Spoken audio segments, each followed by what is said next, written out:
प्यारे दोस्तों, स्वागत है आपका आज इस गुरुकुल आश्रम के इस यूट्यूब चैनल पर।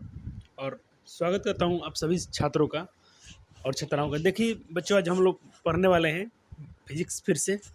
आपको पता है, आपका साइंस का सीक्वेंस पता चल गया है कि पहले फिजिक्स आएगा, फिर बायोलॉजी का लेक्चर आएगा, फिर केमिस्ट्री का लेक्चर आएगा। ऐसा ही चल रहा है ना बच्चों? हाँ।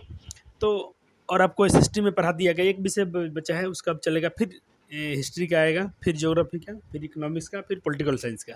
ऐसे सीक्वेंस चलेंगे। संस्कृत में हम लोग अच्छा कर लिए हैं और हिंदी में भी हम लोग ठीक हैं। दो दो तीन कविता और पढ़ना है, तो अभी है समय, परीक्षा से पहले हम लोग पढ़ लेंगे। तो अपना तैयारी ठीक चल रहा है। थोड़ा सा मतलब ग्रामर को लेकर भी थोड़ा हम पीछे हैं, चाहे हिंदी ग्रामर हो, संस्कृत ग्रामर हो या इंग्लिश ग्रामर हो। इसका भी मैं सोच रहा हूँ। तो आप देख ही रहे हो कि कितना टाइम नहीं बनता है आपको, क्योंकि आपको बहुत डिटेल में पढ़ाया जाता है। इतने डिटेल में पढ़ाने के लिए समय ज़्यादा लग जाता है। कोई बात नहीं बच्चों, लेकिन हम लोग अच्छे कर लेंगे तैयारी अपने एग्जाम से पहले। और वैसे भी ग्रामर आपको तो 9th में पढ़ाया गया था। अब जरूर उस अपने ही में बोला भी था आपको कि ये आपका 12th का काम करेगा। ग्रामर नहीं बदलेगा, ग्रामर को अब तैयारी बुक रहना चाहिए। सिर्फ बुक है आपके पास, नोट्स भी है, उसके रिवीजन करते रहिए, काम हो जाएगा। तो बच्चों, हमने क्या क्या पढ़ लिया था, थोड़ा सा एक बार रिवाइज फटाक से कर लेते हैं। हमने दर्पण सूत्र सिद्ध कर लिया था, और उसके बाद हमने आखिरी में कुछ न्यूमेरिकल बनाए थे, है ना बच्चों? हाँ सर। तो एक बार थोड़ा सा मैं देख लूँ कहाँ तक पढ़ाई हो चुका है। थैंक्स लिखा ही होगा।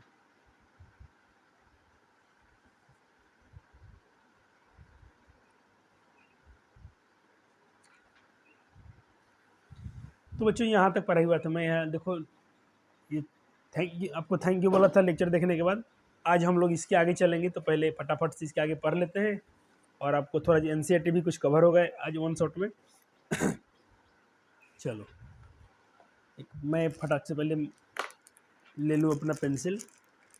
अभी मैं क्या बच्चों आपसे एक क्वेश्चन कर सकता हूँ क्या? आवर्धन वाला क्वेश्चन कि एम का मान क्या है तो क्या होगा। एक बार मैं देखता हूँ किस किस बच्चों को याद है। मानता हूँ क्लास लाइव नहीं है, लेकिन एक बार अपने मन में सब लोग बोलना। मैं आपसे 2 प्रश्न पूछने जा रहा हूँ। पहला प्रश्न है आपसे मुझे मेरा कि बच्चों, अगर मैग्नीफिकेशन का मान पॉजिटिव आता है तो क्या होता है, और निगेटिव आता है तो क्या होता है? पॉजिटिव में तुम क्या बोलते हो और निगेटिव में क्या बोलते हो, इसका बताओ। और हमको ये बताओ कि आवर्धन का मान अगर 0 लेस देन, आवर्धन का मान अगर 0 और 1 के बीच में आता है तो क्या बोलते हो? नेचर क्या होगा, इमेज क्या? और आवर्धन का मान अगर 1 आता है तो क्या होता है? और तीसरा कंडीशन, आवर्धन का मान अगर m से बड़ा आता है तो क्या होता है? जल्दी से बचाओ बच्चों, समय ले लो, थोड़ा जल्दी सोच के बता दो फटाफट से। अगर कोई बच्चा लाइव बाद में वीडियो देखे तो जरूर कमेंट कर देना इसी समय में इनका नाम लेकर। चलो देखते हैं बच्चों का फटाक से। ये टूल बच्चों किसी को देना मत, ये जुगाड़ किसी को देना मत। ये जुगाड़ सबके पास होता भी है, तो ये जुगाड़ किसी के पास नहीं होता है। तो ये जुगाड़ सिर्फ आपके लिए बनाया गया है, सिर्फ इसको आप अपने पास रखना है, किसी को शेयर नहीं करना है। क्योंकि आप इसको बचा कर रखोगे तो आप क्या हो, स्मार्ट हो जाओगे। तो बच्चों ने बताया मुझे। चलो अब डिस्कस करते हैं इस पर। देखो, m का मान अगर 0 और इसके बीच में आता है तो वस्तु क्या बनती है? डिमिनिश्ड, यानी छोटा बनता है प्रतिबिंब। अगर m का मान 1 आता है तो सेम साइज, जितना वस्तु का साइज उतना प्रतिबिंब का साइज। अगर m का मान बड़ा आता है, 1 से बड़ा आता है, तो वस्तु का प्रतिबिंब क्या होता है? बहुत बड़ा हो जाता है, और ये तो अवतल में होता है। अब बच गया पॉजिटिव और निगेटिव क्या बताता है। तो देखो, निगेटिव से क्या बताता है? निगेटिव बचाता है आपको, ये रियल होगा और इन्वर्टेड होगा। रियल होगा और इन्वर्टेड होगा, यानी वास्तविक होगा, उल्टा होगा। पॉजिटिव बताता है कि सीधा होगा और आभासी होगा या काल्पनिक होगा, जिसको वर्चुअल बोलते हैं, इरेक्ट और वर्चुअल। अगर प्यार बच्चों को ये कंसेप्ट याद है तो मुझे बहुत खुशी होती है कि चलो बच्चों ने अच्छा पढ़ा है आप। इसी से आपका काम आज बनने वाला है, आज भी इसका जरूरत पड़ेगा, क्योंकि हम न्यूमेरिकल करने वाले हैं। और न्यूमेरिकल से बच्चे भागते हैं, न्यूमेरिकल के बच्चे देखते हैं, मतलब जो आंकिक प्रश्न बच्चे रोने लगते हैं। लेकिन आप देखना, आपके लिए ये बाएं हाथ खेल हो जाएगा, आप इजीली करोगे और अच्छे से करोगे। चलो शुरू करते हैं बच्चों आज का पहला क्वेश्चन। कहाँ थे हम लोग? यहाँ तक। चलो,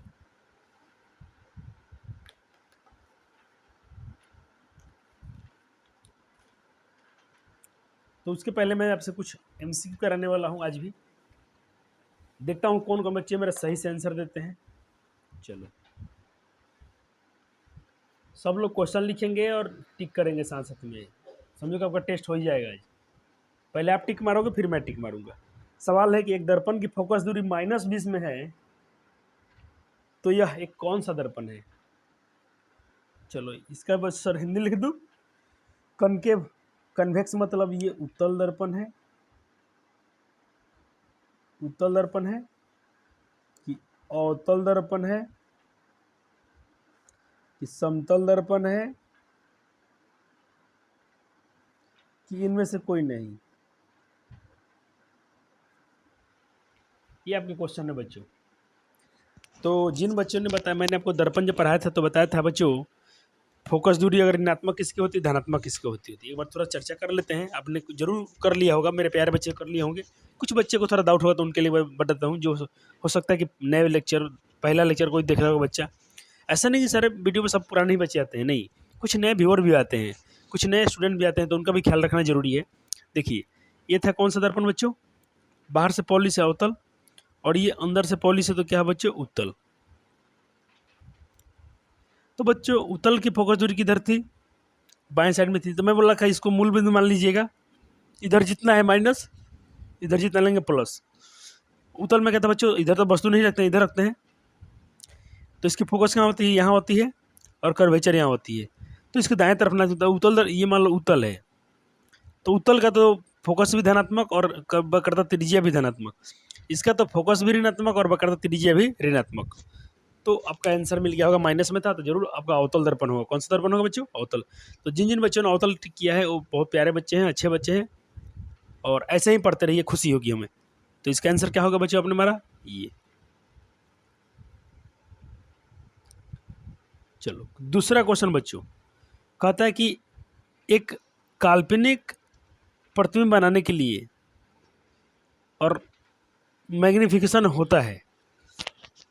अच्छा, अभी जो डिस्कस किया था ना एथी वाला मान, एम का मान क्या क्या होता है, तुम बताओ बच्चों। एम का मान क्या था? तो वस्तु कैसी थी, निगेटिव था कि पॉजिटिव? जल्दी बताओ। अभी का जस्ट बताया हूँ आपको, शुरू शुरू में बताया था, साइन साइन कन्वेंशन। तो देखो, कहता कि काल्पनिक बनना चाहिए और आवर्धन बराबर थी। काल्पनिक बनना चाहिए तो उसके लिए आवर्धन कैसा होना चाहिए? आवर्धन का मान, एम का मान प्लस में होना चाहिए कि एम का मान निगेटिव होना चाहिए कि यूनिटी होना चाहिए कि इनमें से अनंत होना चाहिए? तो देखो बच्चों, धनात्मक में था तो क्या बना था? काल्पनिक और सीधा। काल्पनिक और सीधा धनात्मक में। तो काल्पनिक बनाना है यानी वर्चुअल बनाना है, तो वर्चुअल के लिए हमको निगेटिव साइन चाहिए। क्या चाहिए? निगेटिव। और पॉजिटिव में क्या था बच्चों? मैं ये साइन कन्वेंशन आपको बहुत बार पढ़ाया हूँ अपने, देखो आपको कहाँ मिल जाएगा। आपको जो नोट्स में पढ़ाया था ना मैं, यहाँ मिल जाएगा। एक बार फिर से दिखा देता हूँ आपको, ये देखना, ये आपको पढ़ाया गया था एक दिन। तो देखो वहाँ मैं लिखवाया था कि एम का मान प्लस है तो वर्चुअल बनेगा और सीधा बनेगा, और माइनस में है तो उल्टा बनेगा और वास्तविक बनेगा। तो काल्पनिक है और तो उसके लिए प्लस में होना चाहिए। सॉरी, हमको आभासी बनाना था ना बच्चों, सॉरी सॉरी। तो आभासी के लिए प्लस में, हाँ ठीक, सही मारा गया है। आभासी के लिए प्लस में। अगर पूछता हमको कि वास्तविक प्रतिबिंब बनाना है तो आवर्धन का मान क्या होना चाहिए, तो वहाँ पर हमारा निगेटिव हो जाता है। इस सवाल को पढ़ते हैं बच्चे, 3 नंबर का। तो in case of real end, आ गया, जो मैं बोला वही आ गया। देखो अब हो रहा है कि इन केस ऐसा स्थिति बताइए जब मैग्निफिकेशन, मतलब किसी दर्पण का आवर्धन क्या होना चाहिए जब वस्तु का प्रतिबिंब रियल बनना चाहिए और उल्टा बनना चाहिए। तो क्या होना चाहिए? इसका उल्टा होगा। जब यहाँ पॉजिटिव था तो वहाँ निगेटिव होना चाहिए।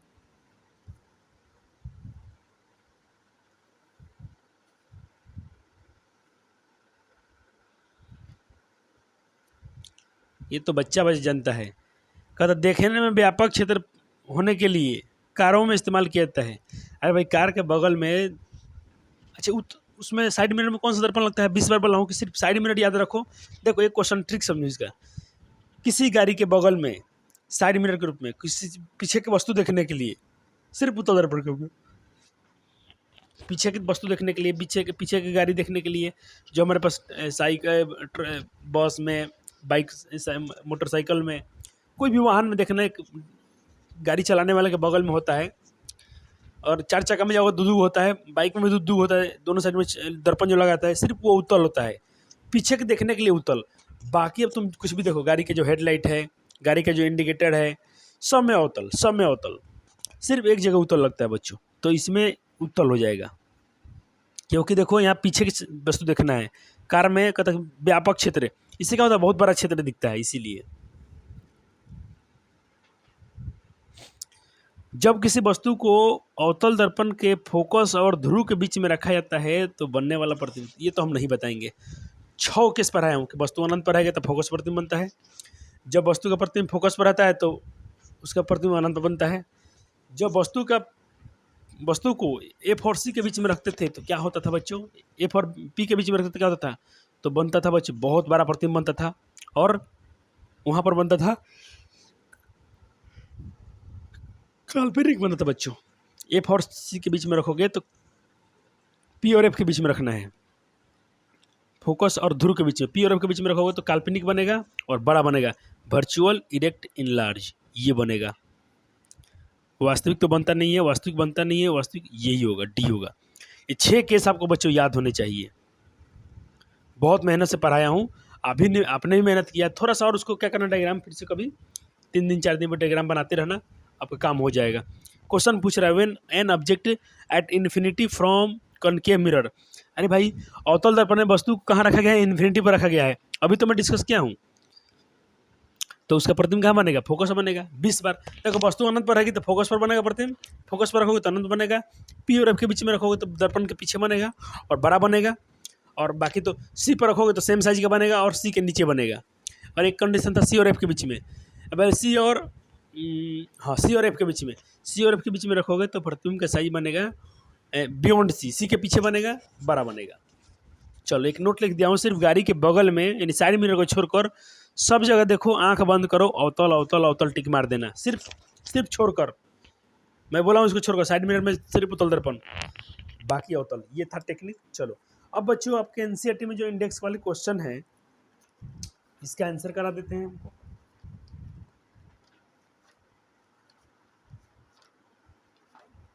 कहाँ गया फिजिक्स बाबू। अभी बच्चों बिहार बोर्ड ने अभी कोई ऑफिशियल नोटिफिकेशन जारी नहीं किया हम लोग के लिए कि क्या पढ़ना है क्या नहीं पढ़ना है। बहुत गुस्सा आता है, लगता है कि अपने शिक्षा मंत्री पता नहीं क्या कर रहे हैं। एनसीईआरटी ने जो एनसीईआरटी पर चलता है सारा किताब, तो एनसीईआरटी ने सिलेबस अपने चेंज किया है, तो बिहार में हम लोग को बता देना चाहिए कि हम लोग क्या क्या पढ़ना है, कि हम लोग उसकी सब तैयारी करें। ये बहुत बड़ा कमी है अपने बिहार में, कोई काम खाली परीक्षा लेने में सबसे आगे।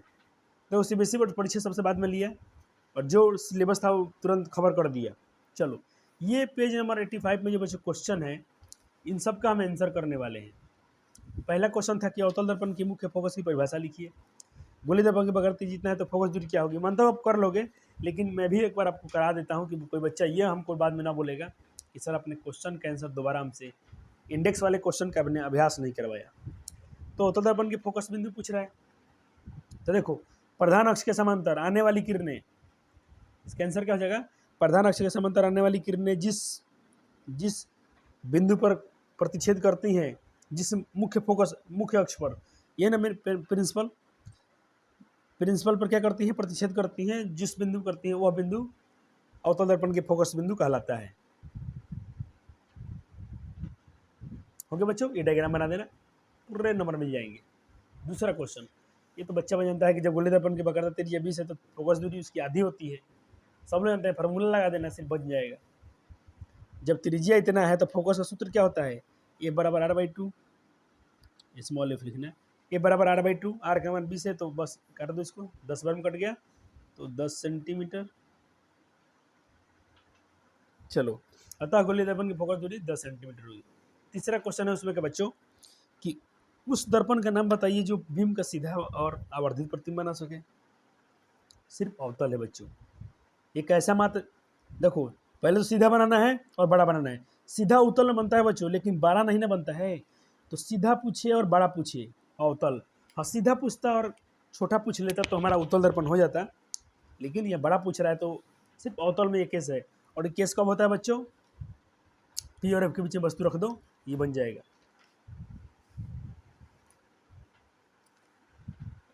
ये क्वेश्चन, हम वाहन के बगल में पश्च दर्पण के रूप में, क्वेश्चन अधूरा है क्या? हम वाहन में उत्तल दर्पण का, हम वाहनों में उत्तल दर्पण के पश्च दर्पण के रूप में वरीयता क्यों होते हैं? देखो, जैसे गाड़ी है, बाइक के बगल में दो आईने जो लगा रहता है ना, बुरा, उसको हम लोग उत्तल दर्पण ही क्यों लगाते हैं? उसी को हम लोग क्यों इंपॉर्टेंस देते हैं? अवतल को हम लोग क्यों महत्व नहीं देते हैं? तो बच्चों इसका मेन कारण है कि आप पता है कि उत्तल दर्पण हमको बड़ा क्षेत्र प्रदान करता है। देखो, इसलिए प्रदान करते हैं बच्चों कि इसमें हमें वाहनों के साइड मिरर के रूप में, पश्च दर्पण में के रूप में, उत्तल दर्पण के रूप में वरीयता इसलिए देते हैं क्योंकि दो कारण है बच्चों, मेन। पहला कारण कि ये सदैव सीधा प्रतिबिंब बनाता है, ठीक है। इसका दृष्टि क्षेत्र में बोला ना बच्चों बहुत ज़्यादा होता है, ये बड़ा बहुत क्षेत्र कवर करता है पीछे वाला, और बड़े क्षेत्र को देखने में हमको समर्थ बनाता है ये दर्पण। इसीलिए हम लोग ये दो मुख्य कारण बता देना, आपके आंसर हो जाएंगे बच्चों। तो बच्चों का, मेरे प्यारे प्यारे बच्चों का आंसर हो गया। अब मुझे बहुत खुशी होती है कि मेरे बच्चे इस बार जो भी मेरा सपना है पूरा करेंगे। और देखना बच्चों, खुशी कब मिलती है ना, और जीवन में तुम किसी, देखो अपने लिए सब लोग जीते हैं, तुम किसी और के लिए कुछ करते हो ना, बहुत खुशी। जैसे हम लोग अपने टीचर के लिए बहुत कुछ करते थे, उनका सेवा करना, उनका रिजल्ट भी अच्छा देना। तो जब मैं 12th में था तो सर के पास सबसे हाईएस्ट नंबर मेरा नंबर आया था, 88 नंबर आया था। तो सर जी बहुत हम खुश हुए थे। तो एक गुरु की तब एक, हर गुरु की एक इच्छा होती है ना कि बच्चे उसका स्कोर करें।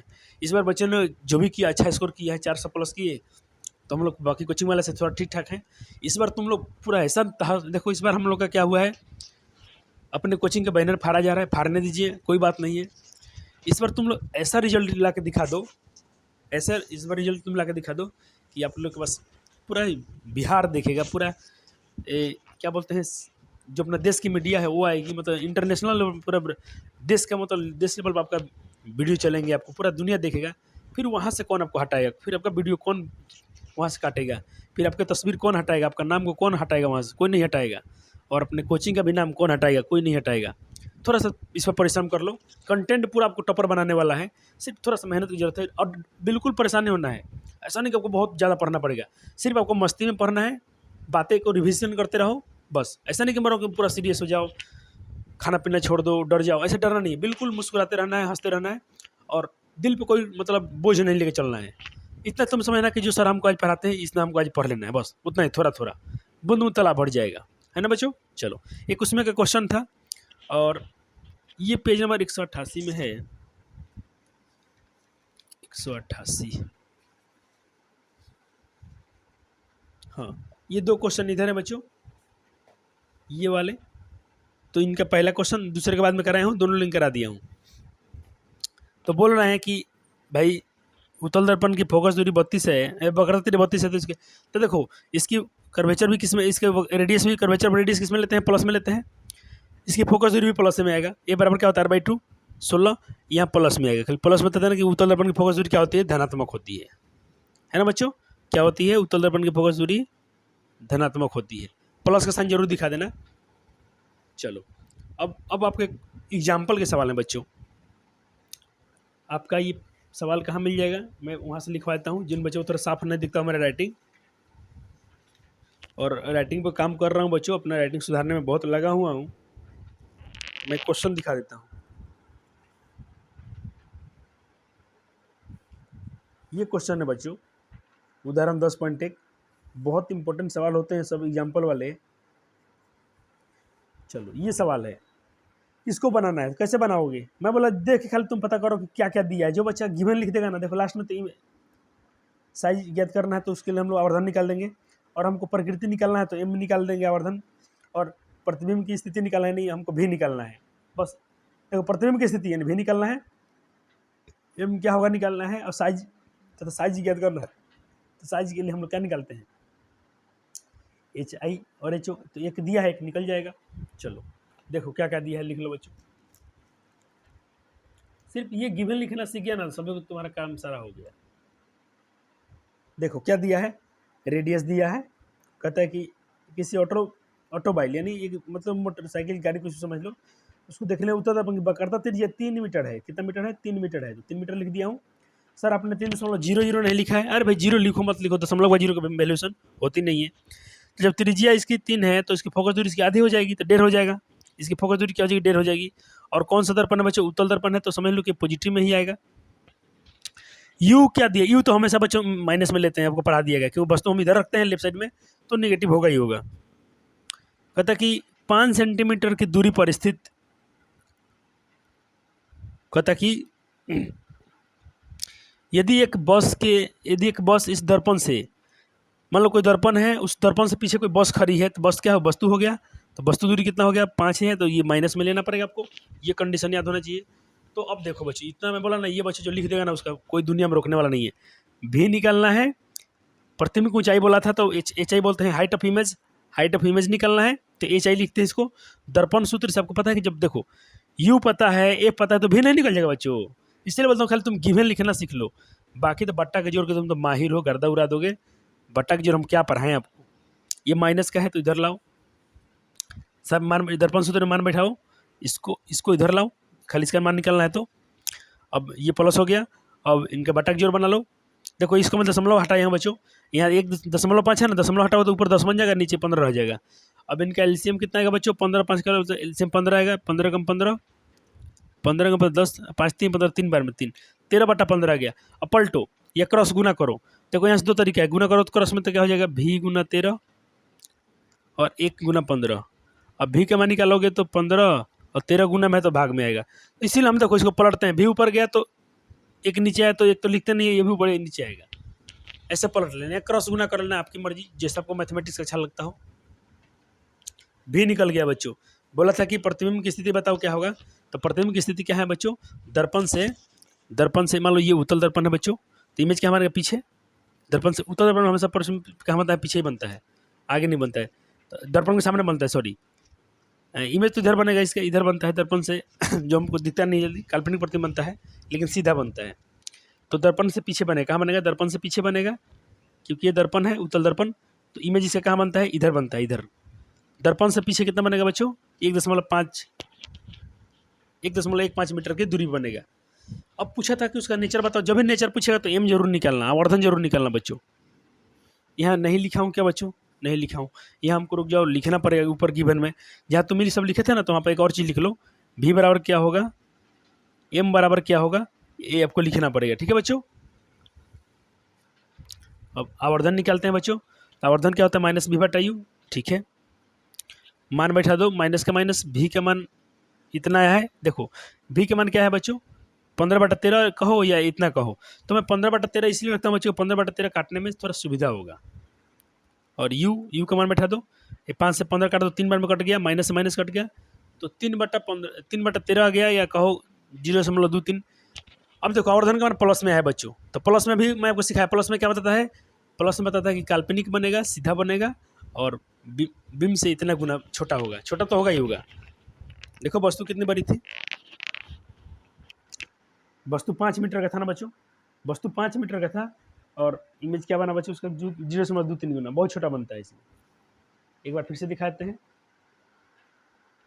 बहुत मुझे अच्छा लगता है न्यूमेरिकल करना, आपके लिए बहुत मजा आएगा, खाली टूल याद रखना इसका आवर्धन वाला, बाकी बट्टा का जोड़ तो है इसमें टोटल। एक और इसका सवाल है ये वाला, 4 से देखो इसका मैं बोलूँ तो थोड़ा गिवन लिखा था, तो कौन कौन बच्चा इसे गिवन लिखवा देगा, जो बच्चा इसे गिवन लिखवा देगा, मैं समझूँ कि मेरा बच्चा मेरा वो अच्छा पढ़ लिया है। इसका मुझे गिवन लिखवा दो, क्या क्या दिया है, क्वेश्चन लिख लो, और खुद से खाली तुम गिवन लिखना कोशिश करो, तो डरना मत, गलती हो तो देखा जाएगा। एक बार सारे बच्चे इस क्वेश्चन का गिवन लिखे, क्या क्या दिया है। बच्चों ने प्रश्न लिखा होगा, वीडियो को रोक दिया होगा, और अब मिलाते हैं कि मेरा बच्चों का कितना सही, हमसे कितना बच्चे मैच कर रहे हैं। देखो 4.0 साइज वस्तु, तो वस्तु की साइज क्या बोलते हैं बच्चों, हाइट ऑफ ऑब्जेक्ट। वस्तु को ऊंचाई ना दिया है, साइज वस्तु कितना ऊंचा है, बच्चों मान लो वस्तु रखा गया है, ये कितना ऊंचा है, तो हाइट ऑफ ऑब्जेक्ट दिया है। जिन जिन बच्चों ने हाइट ऑफ ऑब्जेक्ट लिख दिया है 4 सेंटीमीटर, उनके लिए खुशियां, ताली मेरे तरफ से।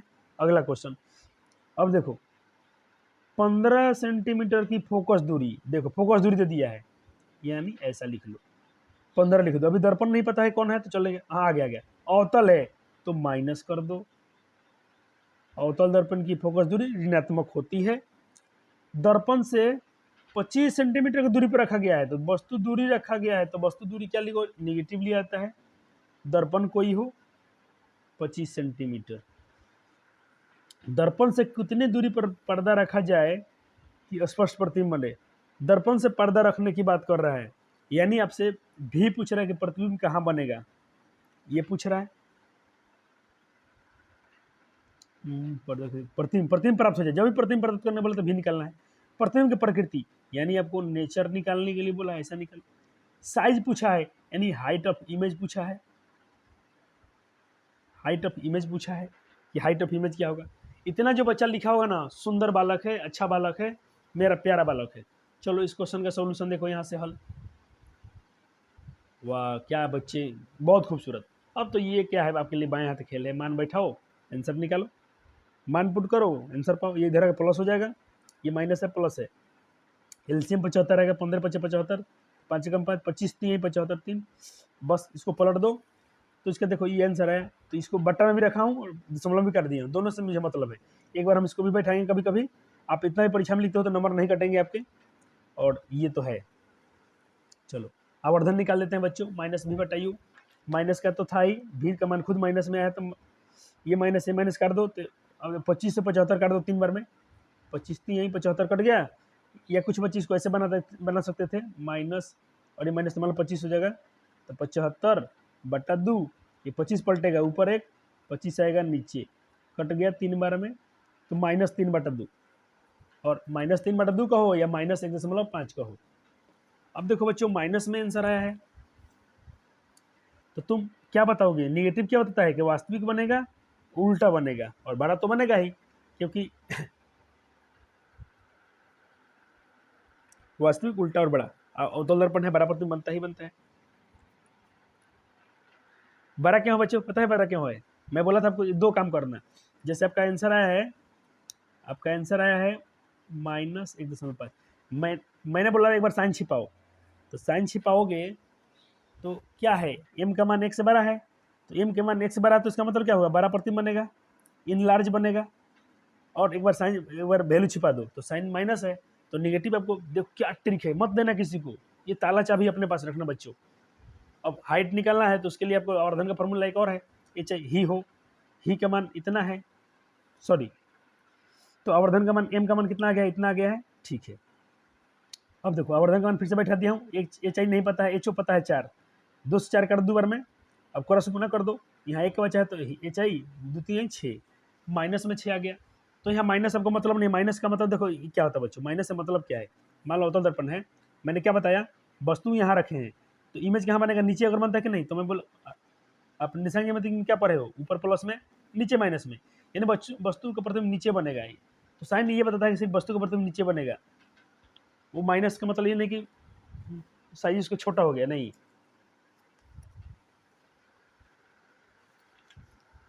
ये हो गया बच्चों, और सवाल है क्या? चलो अब ये क्वेश्चन तो ऊपर वाला क्या था, 2 नंबर क्वेश्चन लिख लो, ये वाला क्वेश्चन लिखो जल्दी से, जल्दी से लिखे मेरे प्यारे बच्चों, अच्छा क्वेश्चन है, छोटा क्वेश्चन है, कोशिश करते हैं लपेटने के लिए। अब का बहुत, अब साइंस ज़्यादा, अब का फिजिक्स ज़्यादा दिन का नहीं रह गया है। चलो क्वेश्चन हो गया, करते हैं बच्चों इसका सॉल्यूशन। देखो गिवन क्या है बच्चों, 3 गुना आवर्धन बोला था ना, कोई अवतल दर्पण अपने 10 सेंटीमीटर की दूरी पर रखेगा बीम की 3 गुना, देखो यहाँ बोला है 3 गुना आवर्धित, यानी मैग्निफिकेशन, 3 गुना मैग्निफिकेशन, तो आवर्धन का मान इतना है। और देखो बच्चों वास्तविक प्रतिबिंब बनाता है, वास्तविक बनाता है, तो वास्तविक के लिए m का मान क्या होना चाहिए बच्चों? हाँ टेक्निक काम आ रहा है सर। अगर तुमको ये नहीं पता होता कि वास्तविक में m का मान क्या होता है, तो तुम यहाँ माइनस नहीं लेते और क्वेश्चन तुमसे जिंदगी में ही नहीं बनता। तो बोल रहा हूँ कि जुगाड़ किसी को देना नहीं है। जो मेरे छात्र यूट्यूब पर देख रहे हैं मजा लीजिए, और गुरुकुल वाले तो भाई चालू है, ये हैं, किसी को नहीं देंगे अपना ताला चाबी, खुद अपने पास रखना, मुश्किल में आपको बचाएगा, आप जहाँ फंसोगे तो ये चाबी आपको निकालेगा। बस मान बैठा दो ना, हो गया। अब हमसे क्या पूछोगे, जो दिया पुट कर दिया हूँ, कट गया, जो माना गया वही आ गया। अतः दर्पण से 30 सेंटीमीटर की दूरी पर प्रतिबिंब आपको पूछा कितने प्रतिबिंब दर्पण से कितना दूरी पर है, तो बस 30 सेंटीमीटर की दूरी पर है। अब करवाने वाला हूँ जितने न्यूमेरिकल आज है तो वन शॉट में, तो अब चलना पड़ेगा हमको अभ्यास में। अभ्यास का क्वेश्चन नंबर 7 करवाना पड़ेगा हमको।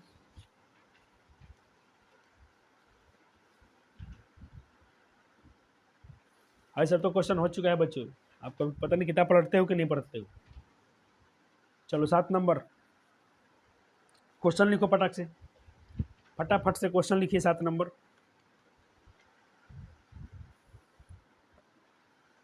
बच्चों ने क्वेश्चन लिखा और गिवन लिखिए, क्वेश्चन और गिवन, क्वेश्चन और भी गिवन लिखना है बच्चों। चलो देखो क्या मैं देखता हूँ बच्चे लिख पाते हैं कि नहीं। आपसे पूछा है 15 सेंटीमीटर की फोकस दूरी पर एक अवतल दर्पण का उपयोग करके हम बिंब दर्पण से परिसर क्या होना चाहिए। तो जब फोकस दूरी 15 सेंटीमीटर है तो रेंज भी उतना 0 से 15 ही तक हो जाएगा। तो रेंज यानी परिसर, इसको हिंदी में क्या लिखोगे, तो परिसर ही वस्तु का क्या हो जाएगा 0 से 15 सेंटीमीटर। कैसे उतना ही, जब फोकस दूरी है तो उतना रेंज उतना ही रहेगा। और पूछा है प्रतिबिंब की प्रकृति कैसी होनी चाहिए बिंब से बड़ा बने और छोटा बने। तो भाई कहता कि छोटा, कहता जब इतना कौन सा दर्पण है तो अवतल दर्पण है। अवतल दर्पण में अगर तुम ये मान लो तुम्हारा फोकस है, ये P है और ये C है, जब तुम इसके बीच में वस्तु रखोगे, P और F के बीच में वस्तु रखते थे तो क्या कंडीशन था बच्चों, वस्तु बराबर बनता था ना, बहुत बड़ा बनता था। कहाँ बनता था, देखो यहाँ पर, जैसे यहाँ रखा था हमने, तो ये तो इधर आ गई और ये इधर से गया इधर आ गई। वस्तु का प्रतिबिंब पीछे बन रहा था बच्चों और बड़ा बन रहा था, लेकिन क्या था, काल्पनिक था। तो लिखेंगे काल्पनिक बनेगा, सीधा बनेगा, बड़ा बनेगा। ये भी कोई बोला है किरण आरेख खींचिए, तो नोट किरण आरेख स्वयं खींचे, ये वाला किरण आरेख खुद से खींच दो। कौन सा केस, छठा केस, छठा केस खींच दो अपने से। एक बार मैं आपको रफ में समझाता हूँ, लेकिन तुम लोग साफ साफ बना लेना। देखो कैसा बनता है, बहुत ईजी है, मैं यहाँ से खेल है बच्चों के लिए। यहाँ पर P है, F है, C है, ये 15 सेंटीमीटर यहाँ लिख देना, दिखा देना कि ये 15 सेंटीमीटर इनका बोला है फोकस दूरी है, ठीक है। इसके बीच में कहीं वस्तु रख देना है, तुम अपने यहाँ रख दो, यहाँ रख दो, बीच में कहीं इसके बीच में रखना है।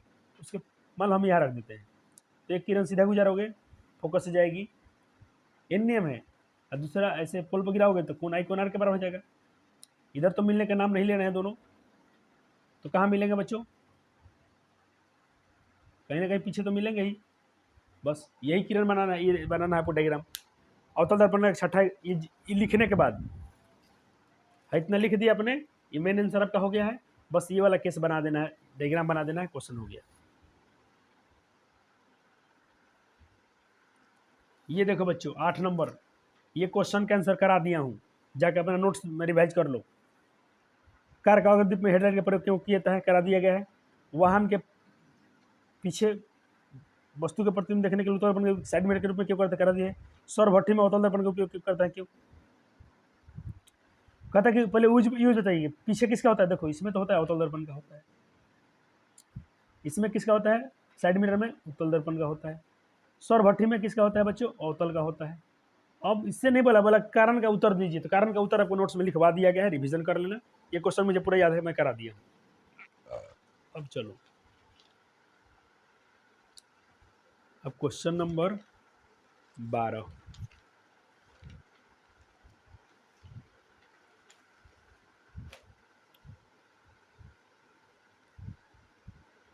क्वेश्चन नंबर 12, मेरे प्यारे बच्चों खाली आपको एक ही काम करना है, क्वेश्चन लिखना है, उसका गिवन लिख देना है। तुम जिस दिन खाली गिवन लिखना सीख लिया ना, गलती करो करो करो करो कोई बात नहीं, और गलती नहीं करोगे। मेरे पास जो भी मानता हूँ कि 90% बच्चे ऐसे हैं कि जो गिवन लिख देंगे। कुछ बच्चों को थोड़ा ऐसा दुनिया में गवाह है बच्चों कि जैसे अपने हाथ की उंगलियाँ बराबर नहीं होती, वैसे बच्चे बराबर नहीं होते हैं। हम लोग जो पढ़ते थे, कुछ बच्चे बहुत तेज थे पढ़ने में, कुछ लोग कमज़ोर थे, ऐसा होता है। तो कमज़ोर थे तो इसका मतलब हम लोग कमज़ोर थे ही नहीं, मतलब हम लोग भी मेहनत करते करते थोड़ा लेट सीखे, लेकिन सीखे। तो एक मुहावरा है कि देर आओ दुरुस्त आओ, देर से सीखो लेकिन कोई बात नहीं है, लेकिन दुरुस्त एकदम ऐसा फौलाद की तरह सीखो, एग्जाम में पूरा फोड़ फाड़ के आना है। बच्चों ने क्वेश्चन लिख लिया होगा, गिवन लिख दिया होगा, जहाँ तक मुझे उम्मीद करता हूँ। ये ईमानदारी से करना है, और गिवन पेंसिल से लिखो कि गलती होगा तो उसको तुम सुधार लेना। चलो मैं क्वेश्चन अब नहीं दिखाने वाला हूँ, क्योंकि क्वेश्चन आप लिख चुके हो, और वैसे भी मेरा राइटिंग गंदा है, तो सिर्फ मैं सॉल्यूशन से काम चलाने वाला हूँ। तो गिवन जिन बच्चों ने उत्तल दर्पण की फोकस दूरी क्या दिया था बच्चों, प्लस में 15, बिल्कुल होता ही होता है। वस्तु दूरी तो हमेशा आप निगेटिव लोगे। भी निकालना क्या है, यही पूछा है कि भी क्या निकालना है और सॉरी प्रकृति ज्ञात करना है ना, तो एक और लिखो यहाँ पर, प्रकृति के लिए लिख दो कि m क्या होगा, हो गया। चलो दर्पण सूत्र से मिरर फार्मूला लगा दो, मान बैठा दो, और बट्टा का जोड़ हम हमसे ना बनवाओ, मैं खाली ऐसे घास खाऊंगा। बिल्कुल इसमें कुछ नहीं बताने वाला हूँ। जिन बच्चों को बट्टा का जोड़ नहीं आता है तो आओ 3 बजे वाला क्लास में ऑफलाइन में आपको सिखा दिया जाएगा। 6 आया बच्चों। अतः प्रतिबिंब दर्पण से पीछे 6 सेंटीमीटर की दूरी पर सीधा काल्पनिक बनेगा। अवतल में तो भाई देखो रियल तो बनता ही बनता है, लेकिन सीधा और काल्पनिक बनेगा। कौन सा दर्पण है भाई? हाँ उत्तल है ना, सॉरी उत्तल में तो सीधा बनता है और काल्पनिक बनता है, तो दुनिया का है। छोटा भी बनता है, तो छोटा कैसे मालूम चलेगा? अभी तो हम एम निकालेंगे तो मालूम चलेगा। माइनस में बटा यू, माइनस माइनस कट गया। चलो एम का मान आया प्लस में, तो पहले देखो बच्चों प्लस है तो सीधा वो तो हो ही गया, सीधा और काल्पनिक। चलो एम का मान 0 और 1 के बीच में है, तो 0 और 1 के बीच में है तो मैंने क्या सिखाया था? हाई डिमिनिस्ड होगा, छोटा होगा। प्यारे बच्चों ने कर लिया होगा, खुशी होती है। आइए 13 नंबर प्रश्न है ये बच्चों। एक समतल दर्पण द्वारा आवर्धन 1 में आया है, तो इसका अर्थ क्या है बच्चों? बताओ ना। एम ये तुम सही से पूछ रहा है, एम का मान क्या है तो बताओ। पहले देखो, पहले इसको साइन, पहले वैल्यू छुपाओ, साइन देखो। साइन प्लस में है, प्लस में क्या है बच्चों? इसका मतलब है कि सीधा बनेगा और वर्चुअल बनेगा, यानी काल्पनिक कहो या आभासी कहो। दूसरा केस देखो, एम का मान 1, वो हो सेम साइज हो गया आंसर। मतलब वस्तु सीधा और ये तो उत्तल में पता है कि भाई, समतल में सबको पता है कि समतल में जो बनता है ना वो सेम साइज का है। जितना आईने में अपना चेहरा देखना, जितना आपका साइज है उतना ही आपका प्रतिबिंब बनेगा। ये कोई क्वेश्चन है क्या? मुझे तो नहीं लगता है क्वेश्चन है, लेकिन आपको इसलिए आसान लग रहा है ना कि आपको बस मैंने जुगाड़ दिया ना टूल, वो टूल आपको बचा रहा है। ये तुम क्वेश्चन अपने दोस्तों से करवा के देखना उनका दशा खराब हो जाएगा। जिसके पास वो चाबी नहीं है उसे फंसेगा। 14 नंबर। सर अपने तो पूरा आधा एनसीईआरटी लपेट दिया। हाँ बच्चों, मैं बोला था ना कि हम लोग 80% अब हम लोग पढ़ लिए हैं। 14 नंबर सवाल लिखो, क्वेश्चन लिखो, गिवन लिखो, क्वेश्चन लिखो, गिवन लिखो। तो सब तुम, कोई बच्चा सोच रहा होगा सर जी बहुत चालाक है, जब गिवन हम लिखिए देंगे तो दर्पण सूत्र हमको पता ही है, अपना ही निकाल लेंगे बटा जोड़। कोई बात नहीं बच्चों, मैं आपसे इसीलिए करवाता हूँ, ये आपका प्रैक्टिस है, ये आपका ड्यूटी था, लेकिन मैं कर रहा हूँ। फिर भी आपको सहारा दे रहा हूँ कि नहीं दे रहा हूँ? आपका डर खत्म कर दो, तुम बनाओ, गलती बनाओ। पीछे से आपको पता है कि पीछे से कोई भाई आपको खड़ा है, तो आपको बहुत ताकत मिलता है। जैसे मान लो कि यहाँ लड़ाई हो रहा है, यहाँ पर एक आदमी है और तुम 2 आदमी है, और ये तुमको सपोर्ट कर रहा है, तुम मार इसको, तुमको पूरा भरोसा रहता है इस पर ये सपोर्ट करेगा और तुम इसका पूरा फोड़ फाड़ दोगे। वैसे ही मैं बोला हूँ सवाल को लिखो, गिवन पेंसिल से लिखो, मैं पीछे से हूँ, तुमको लगता है चलो सर जी गलती हो तो सर जी तो पीछे से बनाइए देंगे, और तुम्हारा गलती होगा नहीं, क्योंकि तुम्हारे पास क्या होगा? हौसला आएगा। और जब भाई एक बार बोला गया है कि भाई पंखों से उड़ान नहीं होती है, हौसलों से उड़ान होती है।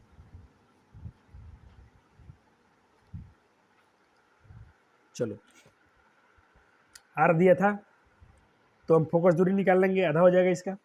उत्तल दर्पण है तो प्लस में आएगा। बीम की ऊंचाई दी है बच्चों, एच दे दिया है, यू दे दिया है, भी निकालना है और प्रकृति निकालना है। क्या है? सिर्फ प्रतिबिंब की स्थिति पता लगाना है, इसमें हमको नेचर नहीं पूछा है, इसीलिए हम यहाँ पर आवर्धन नहीं निकालेंगे बच्चों, हम यहाँ पर आवर्धन नहीं निकालेंगे। यहाँ पर से भी का मान निकाल के छोड़ देना है बस। तो दर्पण सूत्र लगा दो, दर्पण सूत्र लगा दो, हमसे बटा की जरूरत मत पूछो। ये आ गया आपका आंसर। एक लाइन लिखना पड़ेगा। अच्छा अच्छा अच्छा अच्छा, हाइट निकालना है क्या? ओ साइज निकालना है, प्रतिबिंब की स्थिति से साइज निकालना है। देखो प्रतिबिंब की स्थिति में निकालना है और साइज निकालना है, तो साइज के लिए बच्चों गिवन में ये भी लिख दो, यानी आपको साइज हाइट ऑफ इमेज निकालना है। Height of image, height of image क्या होगा ये भी निकालना है।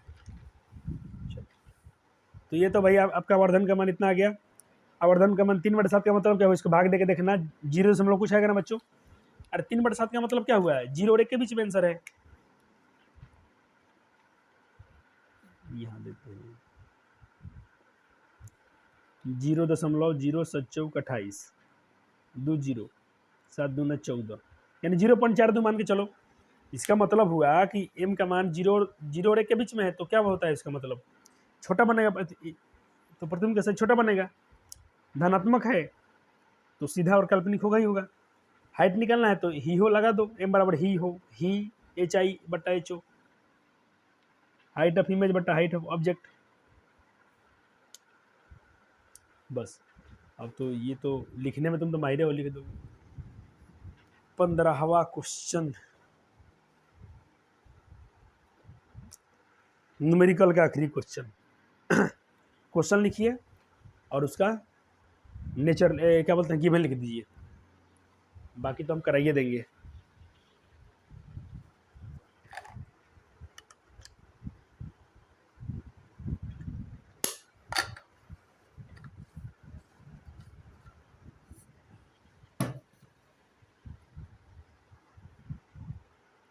हो गया बच्चों?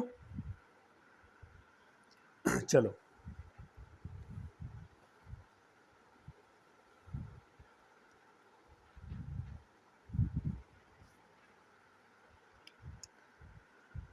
देखो, गिवन है अपने बच्चे जो नहीं लिखा होगा, मेरे खूबसूरत बच्चे हैं आप, अच्छा लगा कि आपने लिखा है। चलो दर्पण सूत्र लगाएंगे बच्चों। तो दर्पण सूत्र से हमको भी निकल जाएगा। जिन जिन बच्चों का भी अगर माइनस में 54 आ रहा है तो मेरे प्यारे बच्चे अच्छे हैं। आपको थोड़ा सा ये लाइन लिखना है कि प्रतिबिंब दर्पण से 54 सेंटीमीटर की दूरी पर सामने बनेगा। तो भाई अवतल में तो सामने प्रतिबिंब बनता ही बनता है। अब चूंकि एम का मान हम निकालेंगे, इसलिए एम का मान भी निकालेंगे। तो आवर्धन का मान कितना आ रहा है? 2 आ रहा है, निगेटिव में आ रहा है बच्चों। तो पहले साइन देखो, साइन निगेटिव है, साइन क्या है? निगेटिव है, तो बस क्या बनेगा? रियल और इन्वर्टर बनेगा। लेकिन एम का मान देखो, ऑप्शन छिपाओ, एम का मान 1 से बड़ा है, 1 से ज़्यादा है तो बड़ा प्रतिबिंब बनेगा। तो बस वही लिख दिया गया है नेचर, बस इसको लगा दो, हो गया। तो बच्चों मैं क्या करूं, अब 6 बजे से मेरा क्लास है, तो 6 बजे से क्लास है बच्चों, सुबह का 5 बज के इतना टाइम हो गया। तो मैं आपके लिए क्या करता हूं, आज हमको जो रिफ्रैक्शन पढ़ाना था बच्चों, रिफ्रैक्शन में अगले लेक्चर में रखता हूँ। अब अगले लेक्चर में हम रिफ्रैक्शन पूरा आपको पढ़ा। देखो बच्चों नोट्स है अपने पास, नोट्स पूरा बन गया है, लेकिन नोट्स से कोई मतलब नहीं है बच्चों, नोट्स से टाइम भी नहीं है मेरे पास अभी, और बच्चे के बैठेंगे तो अच्छा नहीं लगेगा। तो नोट्स बना है रिफ्रैक्शन को हम पूरा, और उसके ऊपर जितने आधारित प्रश्न उसको अगले लेक्चर में हम लोग लपेट लेंगे। तो इसको मैं इस वीडियो को छोटा ही रहने देता हूँ। ये छोटा नहीं, आपसे बहुत इसमें क्वेश्चन कराए गए हैं, 1 शॉट में आपको एनसीईआरटी कराया गया है, तो आप खुश होंगे वीडियो से। चलो अगर आपको वीडियो पसंद आया होगा तो मैं पहले तो इसमें मार्क कर दिया जाए कि हम लोग कितना मार्क पढ़ लिए हैं। अगले में हम लोग यहाँ तक हम पढ़ लिए हैं। तो धन्यवाद। आप मेरे बहुत प्यारे बच्चे हैं, तो आपसे मुझे बहुत सारा प्यार है। और आपसे ही बच्चे, देखो एक टीचर के नज़रों में टीचर का सभी धन दौलत क्या होता है? बच्चे होते हैं। आप ही लोग में सब कुछ हो, एक टीचर के लिए सब कुछ विद्यार्थी होता है। तो आप लोग सब कुछ है मेरे लिए, तो मेरे प्यार दौलत सब कुछ। तो आपका मैं चाहता हूँ कि अब समझ लो, जो मान लो तुम मेरे लिए प्यारे हो, तो अगर मेरे लिए मेरा सब कुछ हो तुम, तो आपके लिए समझो कि जो कोई इंसान जो किसी से प्रेम भाव रखता है, जैसे मतलब माता पिता को आपसे प्रेम है, तो लोग आपके लिए कितना कुछ करते हैं। तो समझना कि गुरु आप छात्र के लिए बहुत कुछ करता है। अगर ईमानदार शिक्षक हैं जिनको पैसे से उतना वास्तविक नहीं है, और रियल मतलब गुरु हैं, तो गुरु मतलब एक माता पिता से ऊपर इसलिए माना जाता है कि जितना आपके माता पिता को फिक्र होता है उससे कई गुना ज़्यादा फिक्र हमको होता है। आपके नंबर अच्छे आने चाहिए, आपके जॉब जल्दी मिल जाना चाहिए। मेरे बच्चे दुनिया में कोई कंपटीशन में बैठे तो उसको निकाल दें, क्योंकि गुरु का भी नाम होता है इसमें। तो ये प्यारा संदेश आपको इसलिए मैं दे रहा हूँ कि आप मेरी मेहनत को कदर करेंगे, आप भी इतना ही मेहनत करेंगे जितना मैं कर रहा हूँ। धन्यवाद, love you so much, goodbye, take care. और माता पिता का ख्याल जरूर रखना। उसके बाद तो दुनिया आपकी दोस्त ही है। सबको सबसे प्रेम भाव से रहना, ये आपकी प्रकृति होनी चाहिए। कभी इस क्लास में पढ़ते हो तो मस्त आराम से पढ़ो, कभी झगड़ा ये सब छोड़ दो, क्योंकि अब तुम छोटे नहीं हो, अब तुम बड़े हो गए हो। ठीक है, धन्यवाद।